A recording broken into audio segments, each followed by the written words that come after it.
Hey everybody, welcome back to another amazing episode of Fast Charging with B&B. We're starting a very special series. We're doing Is Doomed. This is part 2. Part 1 was Lucid. You should check that out. Today we're going to ask Hyundai, are they doomed? I'm Brian. And I'm Bear. Yeah, and it's a little bit frozen there for a second, but that's all right. It's all back in action now. So let's talk about Hyundai. They've got some EVs. Have you ever seen one? Have I ever seen one? Yes, I have. Are EVs in general or the Ioniq 6? Well, no, just the EVs in general. Yeah, I've seen a couple EVs here and there. And I'll tell you what, I happen to have seen, I probably saw about 10 Ioniq 6s this past weekend. All at the Hyundai dealerships. Sitting there with $10,000 markups. But there was 10 of them. It makes you kind of wonder. Starting at $45,500, it's more expensive than the Model 3 now, without the $10,000 markup. And I don't think it qualifies for the tax credit. It can't. No. It cannot. Because it's entirely made overseas. Yes. One of those North Korean cars, right? Yeah. Let's talk about the engineering of the car. Sure. What do you think of it? You've got hands-on experience with checking them out. Yeah, the styling is a little different. I do like the fact that it's brought a new shape in there. It's kind of it looks like a Porsche at certain times. It looks like a Mercedes CLA at other times. So yeah, it's definitely an interesting new look, just like the Ioniq 5 was. Though I still think the Ioniq 5 resembles a Pacer or a Gremlin, like a modern day version. But I think this is okay. It's a little weird at first, but it's got the double wing on it. Inside of it, I didn't get into one. Well, actually, I stuck my head in one.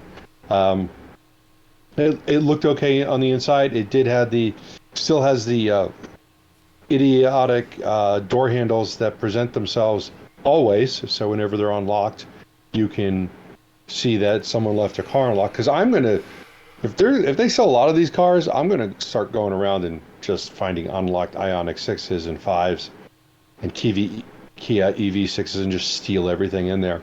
Because it's a good idea. Yeah, I think it is. I think I could probably do really well. Do these have a frunk yet? I do believe they don't. Yeah.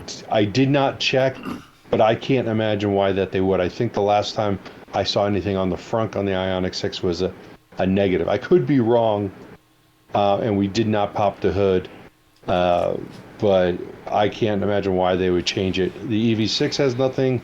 The Ioniq 5 has nothing. I can't see them changing it. But I hope the EV9 does. There's got to be space in that one for something. Maybe a cup holder underneath the base model, hood. 225 horsepower, performance all-wheel drive, 320 horsepower. I mean, it's peppy, but that's... Yeah, it's not so much. I mean, that is a rear-wheel drive to get that 361. You have to lose a lot in order to get the range. If you start upgrading, of course, you get the dual motor, you're going to get less range. Which is interesting because on like a Model 3 or a Model Y, if you get a single motor, you're getting less range. And if you go to the dual motor, you get more range. What would you give this on a scale of 1 to 10 for the engineering? There's going to be a couple factors in this car that just makes it lose points because I know it's going to perform exactly the way the Ioniq 5 does. And since I have Ioniq 5, there is some engineering in there which there's no sense of reason of why these things happen. So unfortunately, because of those things, they go to a 5. And if they went through and fixed some of these obnoxious things, like the door handles, and the other obnoxious thing is the iPedal, which you have to turn on every single time, and it doesn't work in reverse. And then my third kicker on this is when you're driving and you go underneath an underpass at 70 miles per hour. I found this out just 2 days ago. I knew that the screen dimmed because it thought it's nighttime because of the overpass, so it's very distracting to the eyes.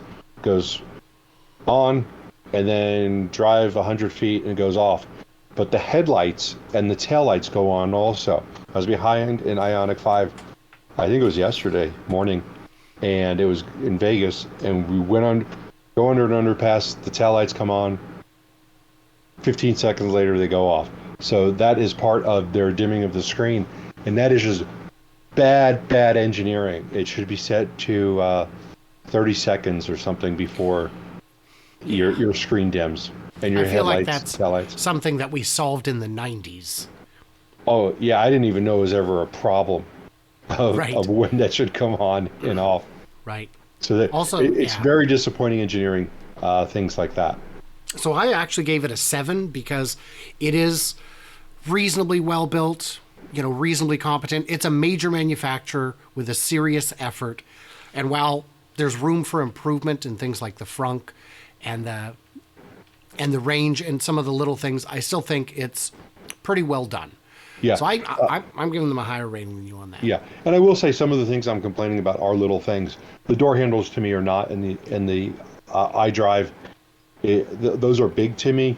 The frunk is because a lot of people don't use the frunk. The flashing of the light thing it's more of a Obnoxious. nuisance. It's terrible. Yeah, it's a nuisance, but it's always there and it doesn't go away.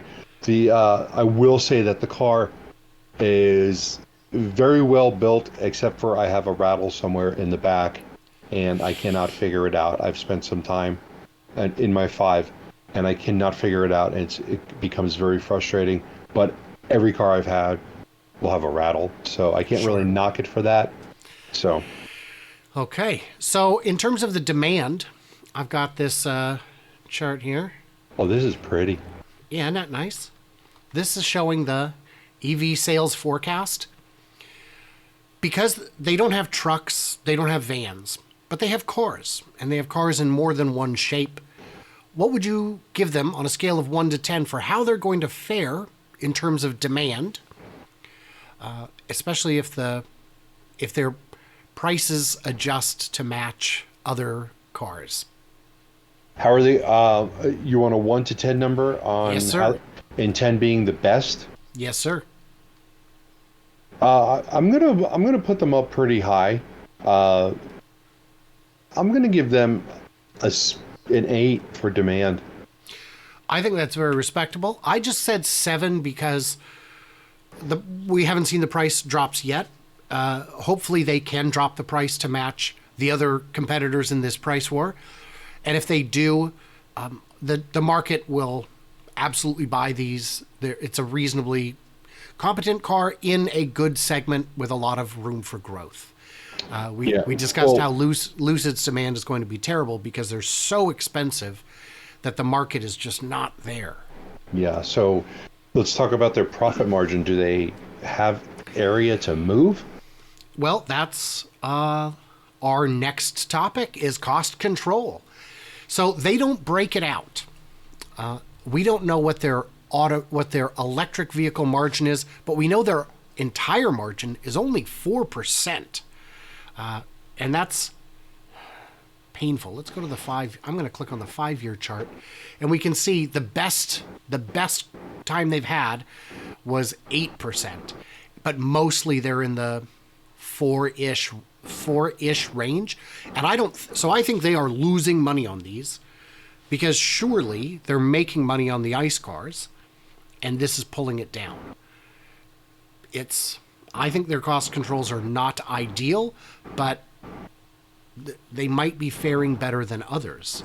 So for cost control, I gave them a 4 because I don't think they're there yet. I think they're overpaying for too many components and they're unable to sell them at the price that they should be to make a profit.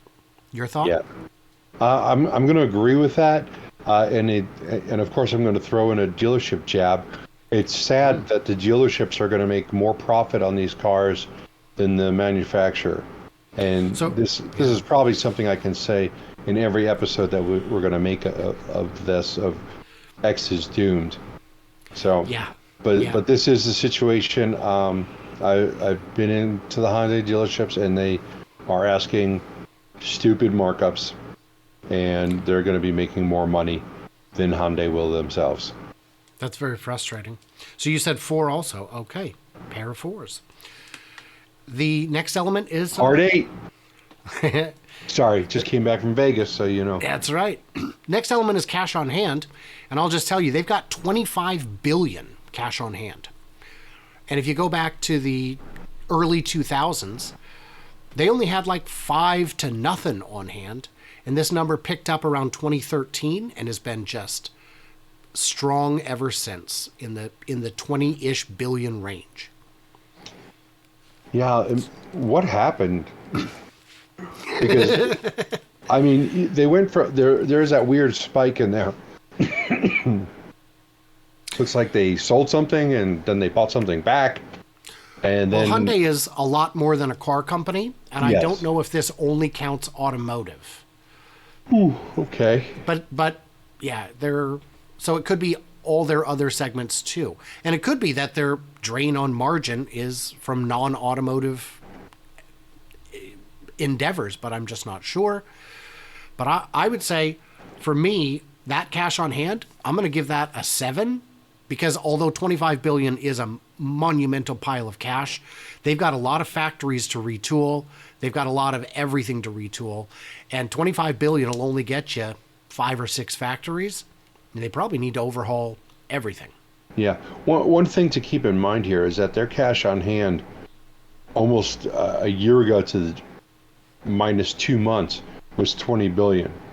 So now go back to where we are now, that has only increased $5 billion. Now granted, I would be happy with $5 billion in my pocket right now.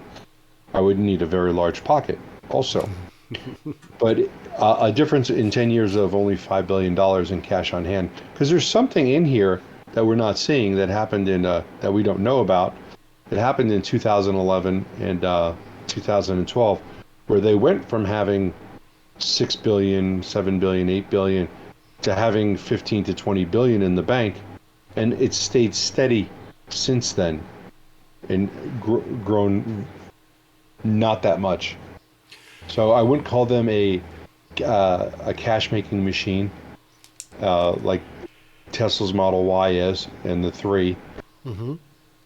But they've been steadily rising, but not a whole lot. So if you take out whatever that bump was in that goes from December 2011 to March, you know, you got your difference of $10 billion. They don't seem to have as much cash on hand. That may have been from a sale of something. Yeah, and it could be that the cash is not piling up because they are investing it in these factories. So on a scale of 1 to 10, what'd you give them for cash? I'm going to give them a 6 because there's something in here that's not well visible. Not adding up. Okay, so the next question is their roadmap. So looking forward, Hyundai announced over a year ago, that they've stopped engine development and reassigned the engineers to EVs. More proof that that internal combustion's on borrowed time. And then the next article says Hyundai to build EV assembly and battery factory in the U.S. Now, this is a year ago now-ish. So that's going to help them get back into the EV credit for the IRA. And it's going to bring the production closer to home. It's going to hopefully closer to our home, you know. So hopefully that will help. So that's part of their roadmap. And then this next one from Electric. Could Hyundai be a top 3 global EV producer by 2030? That's the plan. So they've got aspirations, but as of this one, they'd said they were going to spend $18 billion to increase EV production and exports, and a total to get their numbers up to 1.8 million EVs globally. But they have since updated it on this Fox Business News one, saying that they're looking to speed up even more. and their new outlay, $5 billion just for the factory outside Savannah. And yeah, they're accelerating the timeline, and they're now looking at not 1.8 million in 2030, but more like 3.5 million globally by 2030. So what do you think of the roadmap? On a scale of 1 to 10, what do you think of that? I think their roadmap, I like their roadmap because they're throwing in these new cars and these new models, and people are buying them. So I'm going to give them a 7. Okay. I had given them a 6, but I'm going to update that to 7 because I agree with you. I'm a little bit concerned that they're, if it's $5.5 billion to build this factory in Savannah, that pile of 25 is going to be disappearing real quick. So let me get our scores, tally it up. We've got a 5, an 8, a 4. Oh, you know what? We got to take Yes? a point. We're taking a point off for another point off for engineering. My wife is texting me. She's in the Ioniq 5 now, and she cannot get the port open. You know what? Then I'm taking a point off too. This is live Ioniq 5 support. Painful. So compared to last week's Lucid, which got scored just 34 out of a possible 100 points, the Hyundai is at 60, and that is a little bit painful. Hyundai 60. Is Hyundai doomed? I think the answer is no. No. No. I do not think that they are. No. No. So that was that. So I should thank my Patreons who get early access, bonus content, all that good stuff. You know the deal. And your patrons would like to hear a word from you. Oh, my Patreons are the best because I give them so little, and they're there for me, and that's what I appreciate. So That's fair. To help to get me up in the morning and get me behind the mic and maybe get a video out once a week. Sorry guys, Toro is kicking my butt, but we are super busy. But we'll get you some more videos outside of this, I promise. Works for me. So we're going to have this series will be ongoing for the next 3 weeks. Every Tuesday and Wednesday at, I think we said 7 or 8 a.m., something like that. And so stay tuned for those. We've got 6 more manufacturers to cover in this series. Bear, thank you for your time, and I'll talk to you soon. Thank you, Brian. We will be back shortly, like a week or so, but we're looking forward to this. This is going to be good.